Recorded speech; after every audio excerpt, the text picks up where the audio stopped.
Welcome. I'm Corey Fraser with the Global Conversation, and I'm so excited to be having our first ever Google Plus Hangout with leaders in youth and technology from all around the world right now.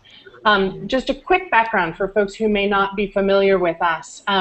We kicked off the Global Conversation at this year's Social Good Summit in New York, and we were thrilled. We had over 300 communities around the world join us for conversations around technology and new media for social good. And today we're continuing that conversation with our first ever Google Hangout, and we have an amazing panel of people here with us today. And I'm going to let folks introduce themselves, starting off with Armenia. Hi. Thank you for having us, Corey, and hosting this wonderful hangout here. I'm Tina Yasayan, and I'm Nisha Modoyan.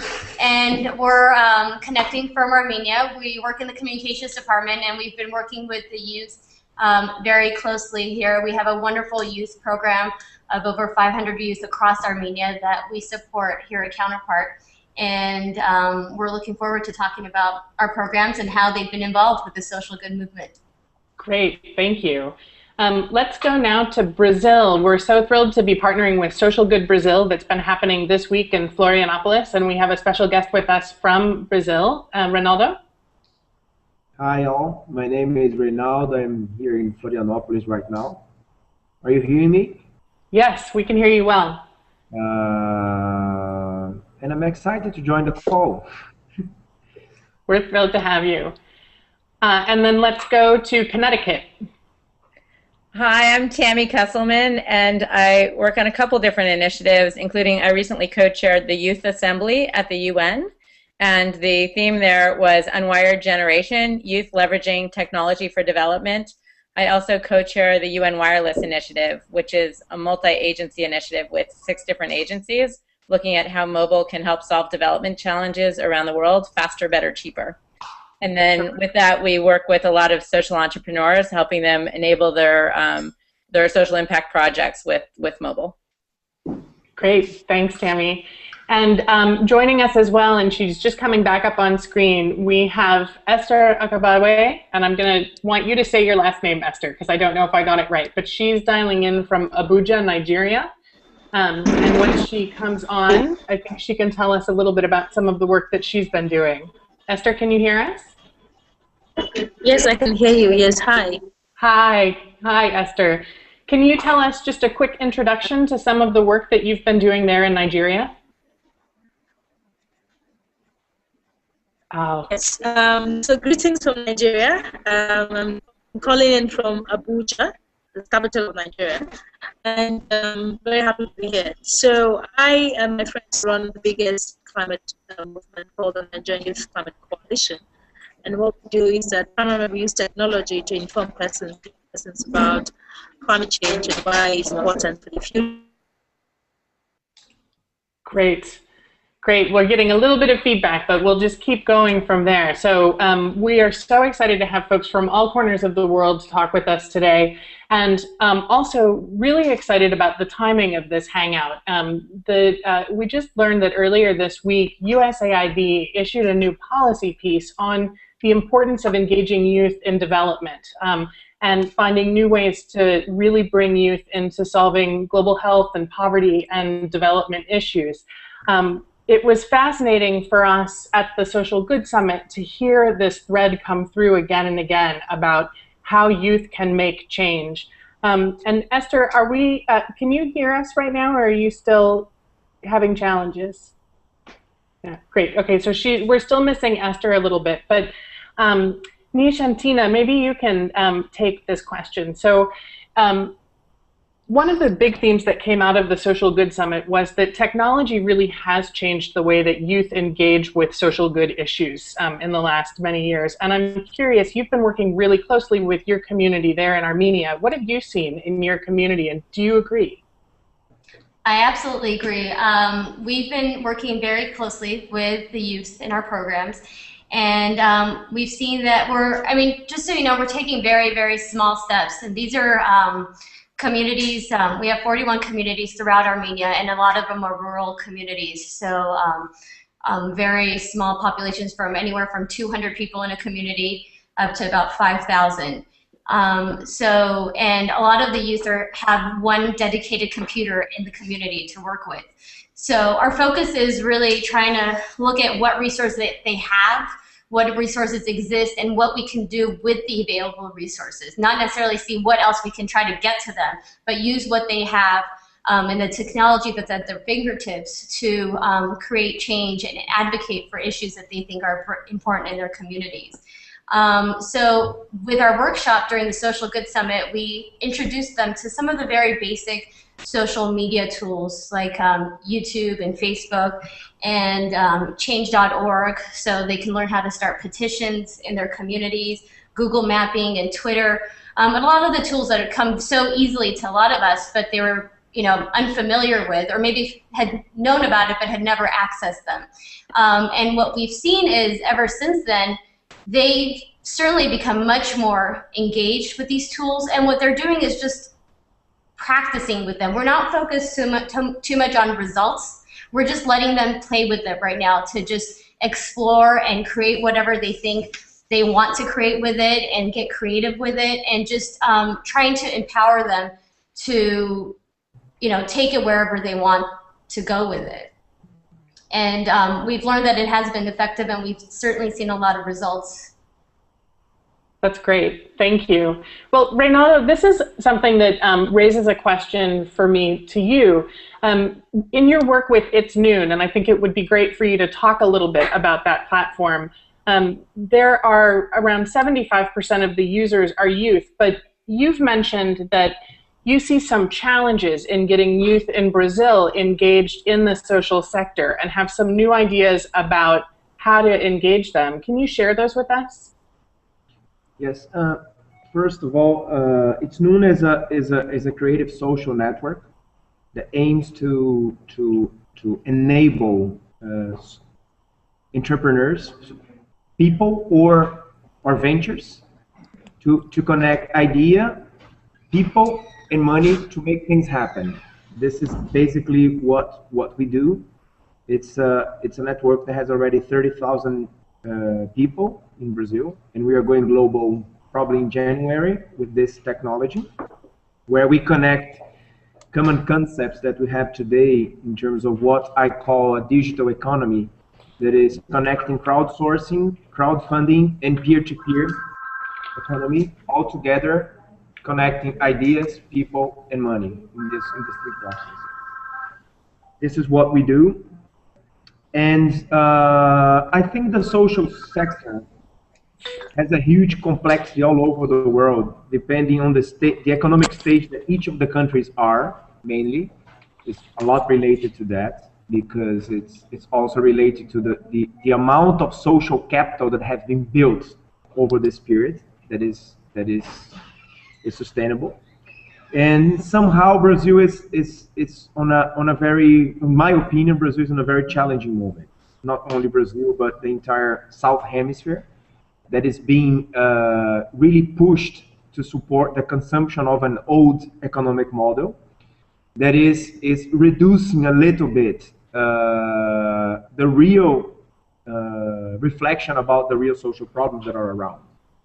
And I think there is a very powerful marketing tool all over those places. I'm not talking only about Brazil, but Latin America and some of what is happening also in South Africa that I have worked, in India. This is happening in different parts of the world, because they are also looking forward as the emerging middle class, that are the people from what consider the economic bottom of the pyramid, that are ascending to a different level of economic empowerment. That is somehow this is seducing youngsters to consume and to be in the market, use brands and all that stuff. And I'm not foreseeing really a big engagement in terms of social changes. Interesting. Well, and Tammy, given the perspective that you've had both with the UN Youth Program and the other projects that you're working on, how does that resonate with what you've been seeing in your work? Well, definitely I think that there's one of the recurring themes, both with the Youth Assembly, and we had a TEDx UN Plaza that Walid Rashid he was part of the April 6th movement in Cairo, and he came and spoke really eloquently about how much credit was given to Facebook and Twitter, and how that was a very small part, and it was a critical part, but the fact that youth engage and that change happens by understanding different media and how to leverage each, because the Twitter population, for example, in Cairo is very small.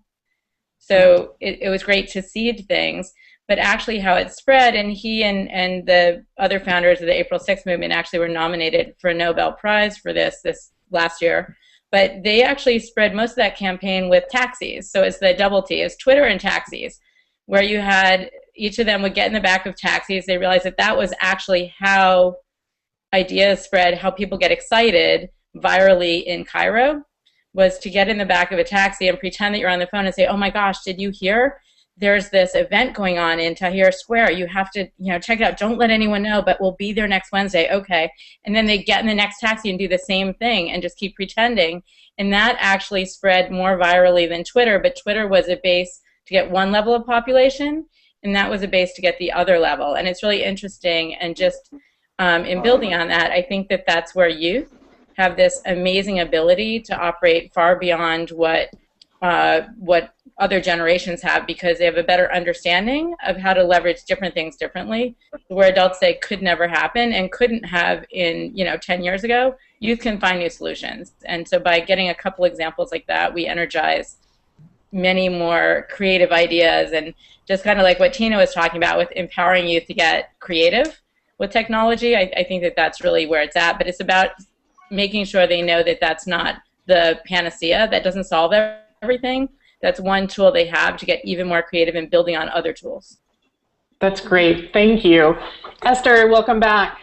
We've just been talking about using both online technologies and offline technologies like taxis and word of mouth to engage youth in social issues. I'm curious to hear from your perspective in the work you're doing in Nigeria. How are you using technology in your work, and how are you not using technology in your work?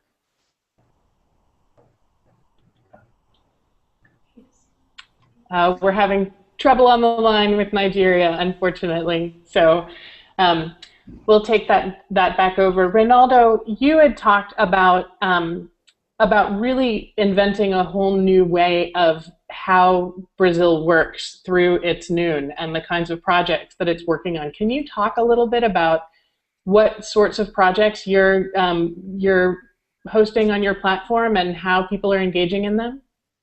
Yes. I think the big challenge there is a very famous institution it needs to be reinvented, not only because it's not working that well, but also because there's not space for everybody under this institution that is called employment. And I think this is a big problem that we have in terms of a mindset, especially all over the world.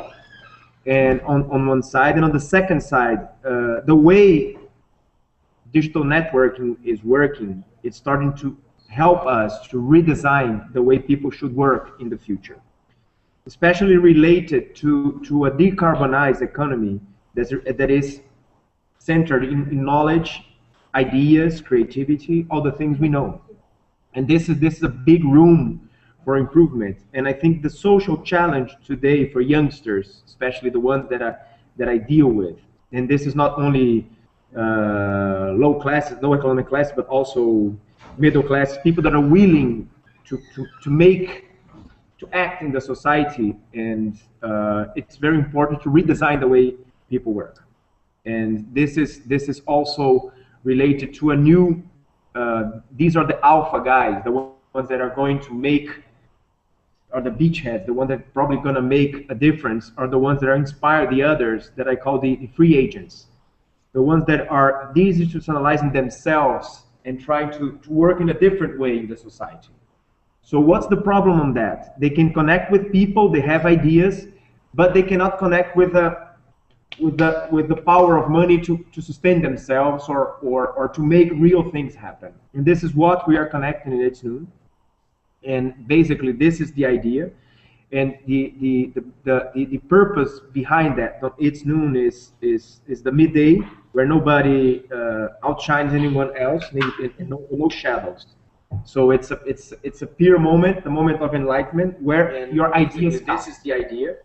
And so the purpose behind that, It's Noon, is where nobody outshines anyone else, no shadows. We're just getting a little bit of reverb back on Reinaldo's piece, so this is the idea. let's let that play out. So the purpose behind that, It's Noon, is where nobody outshines anyone else, no shadows. So I'm going to try and take this question back over to Armenia. So let's let that play out. If someone maybe has the YouTube on, that might be what's causing it. All right, I think we cleared it up. Excellent. Thank you, Jackie. Thank you, Reinaldo. And going back to Armenia, I think this is a really interesting point that you raised, Reinaldo, which is technology connecting people to resources. And I'm curious, in Armenia, in the work that you guys have done at Counterpart, how you're using technology to help make sure that youth voices are being heard within the local and regional leadership, if that's been a part of the work that you've done. Yeah, definitely. Actually, some of the things that we've seen since the Social Good Summit are these youth that are involved in their youth community centers really going on a global platform to take their issues out to whether it be another community nearby or Armenia at large. For example, a few things that they've developed since then is a YCAC page or a youth page on Facebook where all 41 communities are active on the page, where they can exchange ideas and issues. And through that page, they've gotten together and formed an inter-community roundtable where they have met to discuss various issues that they're all facing in their communities, such as, for example, waste management and how they can share ideas and feed off of each other and move that forward. However, one thing that they asked us, and we thought we would ask you all, is how they can go from their regional level to like national policy advocacy, and what tools there are that some of you may know that we can take back and share with them. And I would actually like to add, there is one tool that they did recently discover because they wanted to make sure that their voices were heard at the national level here, and one tool that they're just starting off with, which we can share with you guys, but we'd love to hear more feedback from you guys, is an online radio station, which is called Spreaker.com, because they wanted to be able to elevate their voice. And since they are, getting to the capital is oftentimes very difficult, they thought with this online platform, they can have their own radio station, record what they're doing in their communities, and hopefully people, leadership at different levels can start hearing what they're saying and what their concerns are. But if you guys have any other tools that have been useful in cases like this, we'd love to hear. That's great. Tammy, I would love for you to take that one from your perspective. And I'll also just say, if anybody is watching online and you have tools that you've seen really useful, go ahead and tweet them to @global_convo, and we'll try and throw those in as well. Jackie's watching the Twitter feed. So I'm getting so much feedback. Tammy, I'd like your feedback. Can you ask that again? I'm so sorry. No, sorry. Tammy, curious to hear from you what tools you've seen in the work that you've done that help youth engage at the national advocacy level versus just in the local community. Sure. I think there's all different tools, and some of it's just about kind of what other people have touched on. There's simple things like, I can show you an example. So I have this, I don't know if you can see it, but just it's like the Livestrong, all those silicone bands, but that they added a QR code to it. So then when you have something that you love, a charity that you love, you buy a band for it, and then you can have any of your friends just scan it and donate directly. So there's really simple tools like taking things that already exist out in the environment and making them social and adding that one little silver bullet crystal that then allows you to interact in a more social, mobile way and bring in anyone you're interacting with in the community differently. And then there's just leveraging all of your networks creatively, or there's organizations like Do Something and Random Kid that allow any person with an idea in their head the tools to go online and go to a website and figure out how to connect with other people that are their age and really empower them in different ways that they've never been able to do before. But then it goes back to the same thing of you need to have, just like old school, you need to have your ground plan of what you want to do and where you want to get to, and then think about on the multi-level, like how you can take something that exists that's static, like a silicone bracelet, and just blow it out massively with adding a new level of technology to it. Great. And Reinaldo, I know that your work has focused primarily on connecting people to capital and to projects and ideas. But I'm curious, from your vantage point in Brazil, are you seeing any tools that are effective in connecting local communities with the national stage and helping to bring those voices to the fore?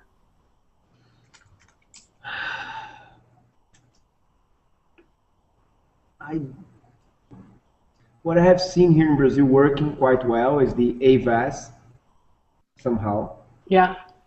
AVAS have been working quite well here. And are you in Armenia? Are you familiar with Avaz? That's Avaz, A-V-A-A-Z. Is that what you're talking about, Reinaldo? Yes, yes. Yeah. So are you familiar with that in Armenia? I've actually never heard of it. I'm going to look it up right now. Yeah, great. This could actually help you, probably. Yeah, and that's I think they've been really active around the globe, actually, in a number of different places. So that's a great resource. Avaz means Yes. stand in Armenian. It's a very useful, very easy tool that could be used to put pressure on deputies, and it has been used in Brazil, and it's working quite well.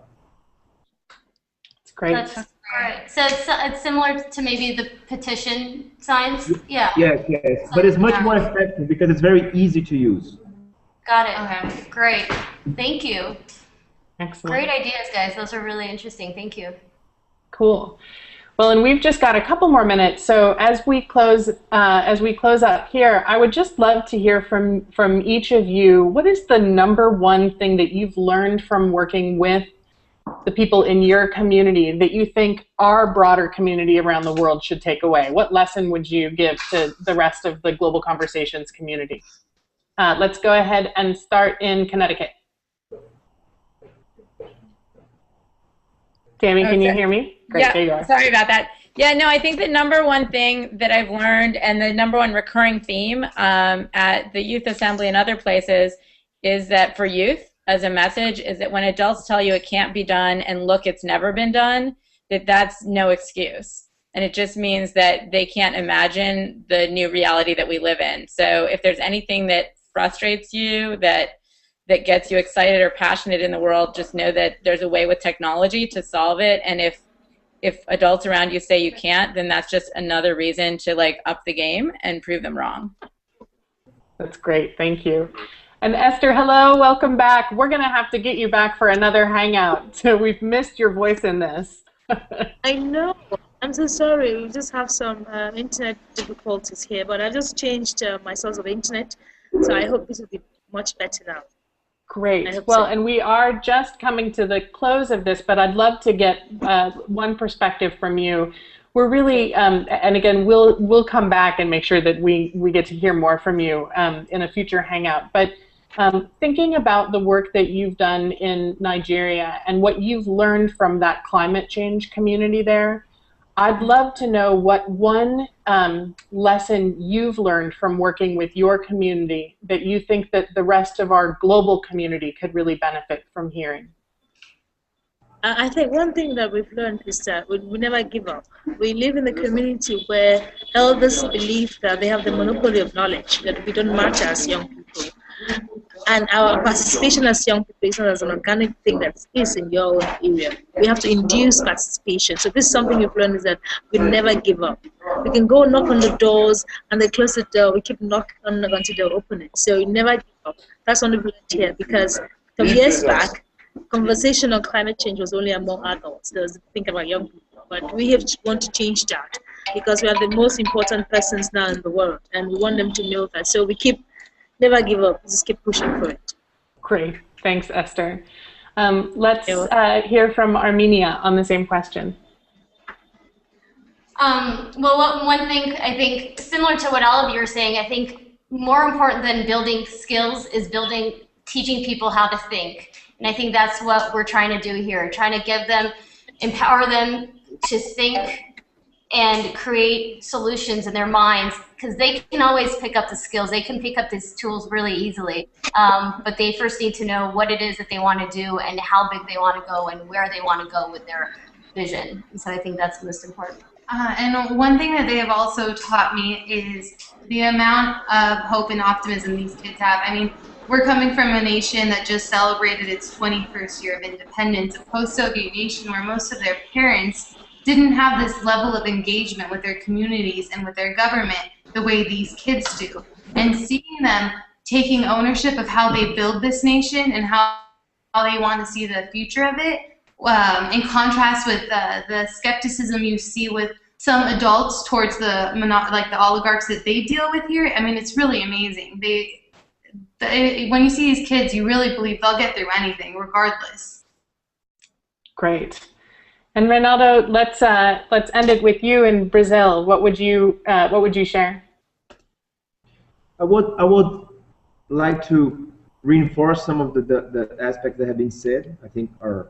I feel the same, especially on this issue of building this new thinking of this new world. I think this is the big challenge also that I see all over the world. But the good aspect on that is that most of the youngsters in this generation are ready to build knowledge in a different way. So we should get out of the common sense and the mainstream way of thinking and start to deal with diversity. And start to deal with diversity on thoughts. It's very important to build think tanks and legitimate the new way of thinking. And this, on the other hand, is a big challenge, because most of the common tools that are there, like Facebook and Twitter, are still focused on mainstream and audience, not in building knowledge in a different way. And I think this is where I think this is a big challenge also, and a big opportunity, because if we could deliver that, everything is almost there. And I think this has a lot to do with economic interest also, because I actually foresee this new century as the century of the knowledge workers. And to become a knowledge worker, you need to learn how to think, and when you start learning how to think, you start being educated every day. So you start transforming the world like this. So and giving economic value for it, it's going to help a lot, because it's going to avoid corruption of the old model in terms of acting, because those youngsters are going to get old, they're going to have kids, and they're going to make things happen. And what's important is also what they're going to do after they keep moving, not only when they're young and they say, I have 25, I'm here, I don't want this, but now I'm 30, I'm married, I need to pay my bills and blah blah blah, and I'm going to change my mindset, because now I need to work, and I need to sustain the system the way it is. And I think this is very tricky, because I have seen a lot of that. Yeah, so this is really the time. This is the time to begin to engage, and we have some incredible tools to be able to do it, but the thing that I hear loud and clear is that the tools are really just the beginning. It's really about changing mindset and making that mindset begin to change the current situation all around the world. So I want to say thank you so much to all of our Hangout members. It was fantastic to have you here with us for our first Hangout, and we hope to do many more of these in the future. So for those of you who are watching online, send us your ideas for what Hangouts you'd like to see next. We'd love to hear them. If you have an idea for someone you'd like to have join our Hangout, tweet us those as well. It's at global_convo. And we really look forward to doing this again. And thanks again so much to everybody for joining us. Take care. Could I make an invitation? Yes, please. I would like to invite you all to keep connected with itsnoon.net. It's noon as midday, itsnoon.net. And let's start building a new network in the world. Fantastic. Thank you. Why don't we start in Armenia, in Nigeria, and I think it's an open platform, but we are willing to do that. Absolutely. Wonderful. Incredibly generous offer. Thank you, Reinaldo. Thank you, Reinaldo.